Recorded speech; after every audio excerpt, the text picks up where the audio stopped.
بسم اللہ الرحمن الرحیم نحمدہ ونصلی علی رسولہ الکریم اما بعد۔ آج کل ایک چیز وبا کی طرح پھیلی ہوئی ہے کہ اولاد والدین کی نافرمان ہے، جدھر دیکھیں یہی شکایت ہے۔ تو اس کے متعلق ایک عرب نے 4 باتیں بڑی اہم کی ہیں اور بڑی قیمتی نصیحتیں ہیں اولاد کو فرما بردار بنانے کے لیے۔ کہتے ہیں کہ اقتربوا من ابنائکم وشاورہم وحاورہم واقصبوہم قبل ان تخسروہم، یعنی تم اپنے بچوں کے قریب رہا کرو، ان سے مشورے کیا کرو، تبادلہ خیال کیا کرو، ان کے دل جیت لو قبل اس کے کہ تم انہیں ہمیشہ کے لیے کھو دو، ضائع کر دو۔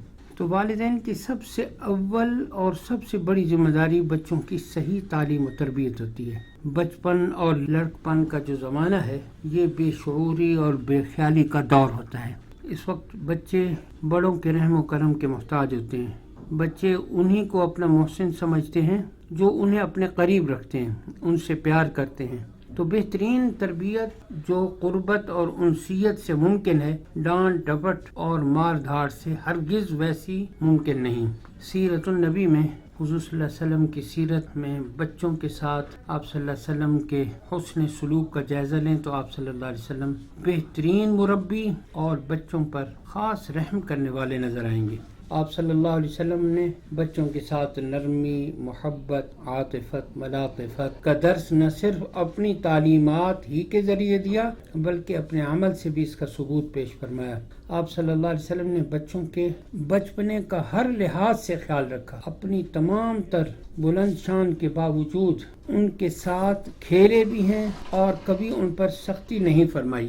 اپنے پیارے نواسوں سے آپ صلی اللہ علیہ وسلم کی محبت و شفقت کے کئی واقعات ہم سنتے ہیں، پڑھتے ہیں کہ وہ کیسے عین نماز کی حالت میں بھی لاڈ سے آپ صلی اللہ علیہ وسلم پر سوار ہو جاتے تھے، اور آپ صلی اللہ علیہ وسلم ناراض تو کیا ہوتے ان کے لیے سجدے کو طویل فرما دیتے۔ ایک بار آپ صلی اللہ علیہ وسلم حضرت حسن رضی اللہ عنہ کو چوم رہے تھے، پیار کر رہے تھے۔ ایک دیہاتی نے اعتراض کرتے ہوئے گویا حیرت کا اظہار کر دیا کہ یہ کیا بات ہے؟ تو آپ صلی اللہ علیہ وسلم نے فرمایا اگر اللہ نے تیرے دل سے رحمت کو نکال دیا ہے تو میں کیا کر سکتا ہوں؟ تو بھائی مسلمان تو مسلمان، حضور صلی اللہ علیہ وسلم نے تو کافروں کے بچوں کے ساتھ بھی نرمی کی تلقین فرمائی ہے۔ ایک یہودی کا لڑکا آپ صلی اللہ علیہ وسلم کی خدمت میں آیا کرتا تھا، وہ ایک دفعہ بیمار ہو گیا۔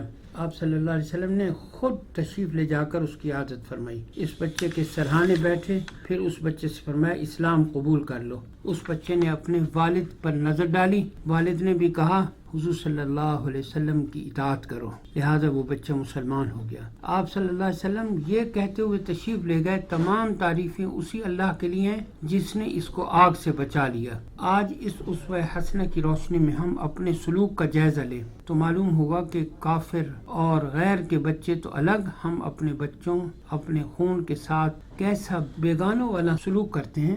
باپ کی سخت مزاجی کی وجہ سے بچہ پڑوسی انکل کے زیادہ قریب باپ سے دور ہوتا ہے۔ کیسی عجیب بات ہے، بات بات پہ مارنا، چلانا، برا بھلا کہنا بچوں کو نہ صرف ڈھیٹ بنا دیتا ہے بلکہ ان کو ماں باپ سے دور بھی کر دیتا ہے۔ پھر ہوتا یہ ہے کہ بچے اس جذباتی خلا کو باہر والوں سے پر کرنے کی کوشش کرتے ہیں۔ باہر پھرتے سفاک درندے ایسے ہی معصوموں کا شکار کرنے گھات لگائے بیٹھے ہوتے ہیں، انہیں جھوٹی محبت کے جال میں پھانس کر ان کا جذباتی اور جنسی استحصال تک کر بیٹھتے ہیں۔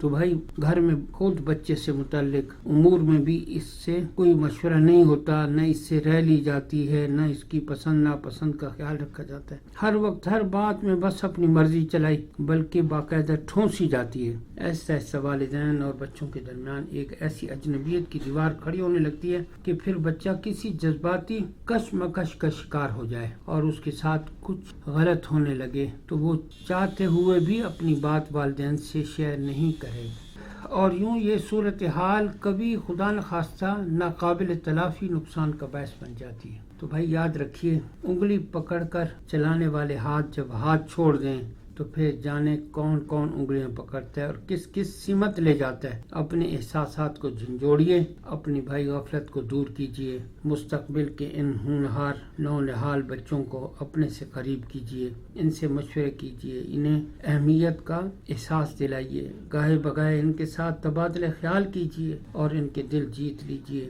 قبل اس کے کہ انہیں ہمیشہ کے لیے کھو دیا جائے۔ اور نافرمان اولاد کے لیے اللہ تعالیٰ نے خاص دعا قرآن مجید میں سکھلائی ہے، جو سورہ فرقان کے آخر میں ہے، آخری آیتوں میں ہے بالکل۔ اعوذ باللہ من الشیطان الرجیم، ربنا ھب لنا من ازواجنا وذریاتنا قرۃ اعین، اے ہمارے پروردگار ہمیں اپنی بیوی بچوں سے آنکھوں کی ٹھنڈک عطا فرمائیے۔ تو خدا نخواستہ کسی کے بچے نافرمان ہیں تو وہ اپنی تربیت کی طرف بھی خیال رکھے اور یہ دعا بھی باقاعدہ پڑھتا رہے، جتنی چاہے پڑھے، کم از کم نماز میں اس کو باقاعدہ معمول بنا لے۔ اللہ تعالی عمل کی توفیق عطا فرمائے۔ وآخر دعوانا الحمدللہ رب العالمین۔